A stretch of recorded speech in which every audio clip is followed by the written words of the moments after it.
بسم الله الرحمن الرحيم نحمده ونصلي ونسلم على رسوله الكريم أما بعد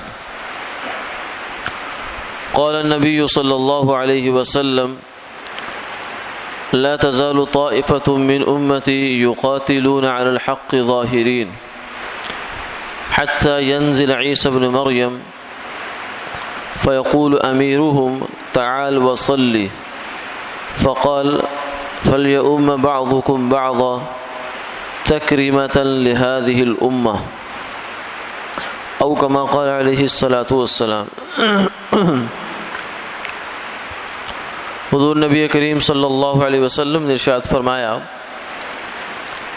کہ میری امت کی ایک جماعت یا ایک طبقہ ہمیشہ حق پر قائم رہے گا اور اس پر لڑے گا، مرے گا، ڈٹا رہے گا، یہاں تک کہ عیسیٰ علیہ السلام کا زمانہ آئے گا، وہ نزول فرمائیں گے آسمان سے۔ تو مسلمانوں کا امیر ان سے یہ کہے گا کہ آئیے نماز پڑھائیے، لیکن وہ کہیں گے کہ نہیں، تم میں سے بعض کی امامت کرائے۔ یہ اس وجہ سے ہوگا کہ اس امت کو اعزاز دیا جا رہا ہے۔ اس حدیث مبارکہ میں قرب قیامت کے کچھ واقعات کا تذکرہ ہے۔ قیامت کی جو کچھ نشانیاں تو ایسی ہیں جو بہت عرصہ ہوا پوری ہو چکی، کچھ جو ہے وہ درمیانی درجے کی نشانیاں ہیں، کچھ بالکل آخری درجے کی نشانیاں ہیں، جس کے بعد اب اس دنیا کی، اس زمین کی جو عمر ہے وہ تقریباً پوری ہو گئی، اب اس کے بعد قیامت ہے۔ تو ان میں سے ایک وہ خروج دجال بھی ہے کہ دجال نکلے گا جو یہودیوں کے گھر پیدا ہوگا، پھر عجیب و غریب وہ حرکتیں کرے گا، پہلے نبوت کا دعویٰ کرے گا، پھر خدائی کا دعویٰ کرے گا، اور اس کے ہاتھ پر کچھ ایسے شعبدے بھی ظاہر ہوں گے کہ جو لوگوں کے لیے آزمائش کا باعث بن جائے گا۔ تو جب یہ ہوگا تو ادھر مسلمانوں کے ایک امام مہدی علیہ الرضوان وہ ظاہر ہوں گے، اور ان کے ساتھ مسلمان جو ہے وہ اس سے پہلے بہت پریشانی کے حالات ہوں گے، کوئی مسلمانوں کی حکومت نہیں ہوگی، بلکہ ابتری اور طوائف الملوکی جیسے حالات چل رہے ہوں گے۔ تو امام مہدی علیہ الرضوان کو لوگ اپنا امیر بنائیں گے۔ تو یہ لوگ اپنے لشکر کے ساتھ ہوں گے کہ عیسیٰ علیہ السلام آسمان سے تشریف لے آئیں گے، کیونکہ وہ فوت نہیں ہوئے بلکہ ان کو زندہ اللہ رب العزت نے اٹھا لیا تھا اور وہ آسمان پر موجود ہیں۔ وہاں سے جب وہ تشریف لائیں گے تو بالکل وہی کیفیت ان کی ہوگی جو اس دنیا سے اٹھتے وقت کیفیت تھی، یعنی وہی عمر، وہی صحت، وہی جسم، وہی اس لحاظ سے۔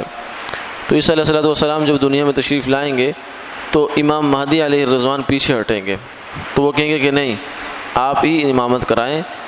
یہ اصل میں اس امت کا اعزاز اور پروٹوکول ہوگا کہ اس امت کے امتی کے پیچھے، جیسے معراج کی رات میں تمام انبیاء علیہ السلام نے حضور اقدس صلی اللہ علیہ وسلم کے پیچھے نماز پڑھی، تو اس امت کے ایک امتی کے پیچھے اللہ کے اولو العزم پیغمبروں میں سے ایک پیغمبر وہ نماز پڑھیں گے۔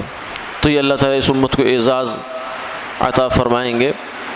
تو پھر عیسیٰ علیہ السلام جو ہے وہ دجال کو قتل کریں گے، اور آپ فرمائیں گے کہ میں تو دجال کو قتل کرنے کے لیے دنیا میں آیا ہوں، اللہ تعالیٰ نے مجھے اس لیے بھیجا ہے۔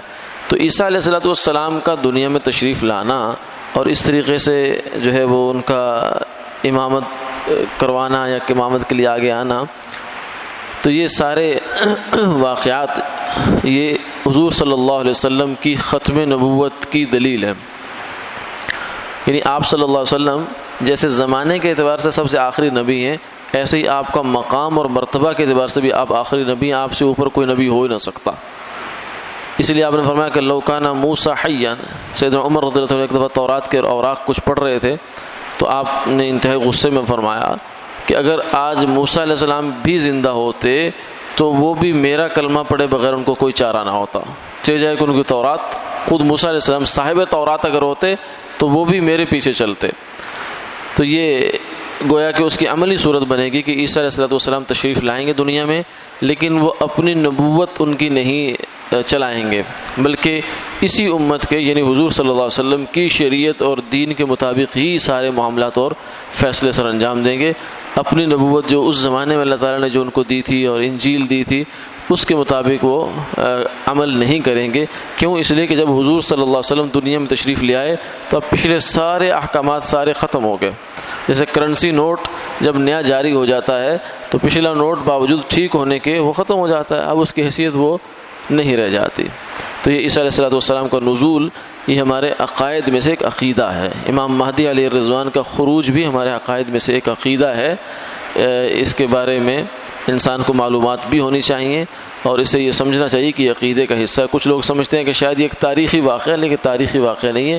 جس واقعے کی حضور صلی اللہ علیہ وسلم نے پیش گوئی فرمائی ہے اور اس کا ہمارے دین سے تعلق ہے وہ محض تاریخی واقعہ نہیں ہے۔ آج کا مسئلہ یہ ہے کہ کپڑے بدلنے سے کیا وضو ٹوٹ جاتا ہے؟ یہ غلط فہمی پائی جاتی ہے ہمارے ذہنوں میں کہ انسان نے کپڑے پہلے پہن رکھے ہیں، وضو کیا، اچھا اب کسی وجہ سے اس کو کپڑے چینج کرنے پڑ گئے تو آدمی سمجھتا ہے کہ شاید وضو ٹوٹ گیا۔ تو شاید اس کے پیچھے یہ ذہن میں ہوتا ہے کہ جب سطر کھل جائے انسان کا، جو چھپانے والا حصہ ہے شرمگاہ ہے، اگر وہ کھل جائے تو شاید اس سے وضو ٹوٹ جاتا ہے۔ وضو کے ٹوٹنے کا اس سے کوئی تعلق نہیں ہے۔ وضو کی کسی ٹوٹنے کی جو فہرست کسی کتاب میں بھی لکھی ہے فقہ کی، اس میں کہیں یہ نہیں لکھا کہ سطر کا کھل جانا بھی وضو کے ٹوٹنے کی ایک سبب ہے، ایسی کوئی بات نہیں۔ یہ ہماری بالکل ایک سطحی قسم کی جو سمجھ فہم ہے، یہ اس کی بنائی ہوئی بات ہے۔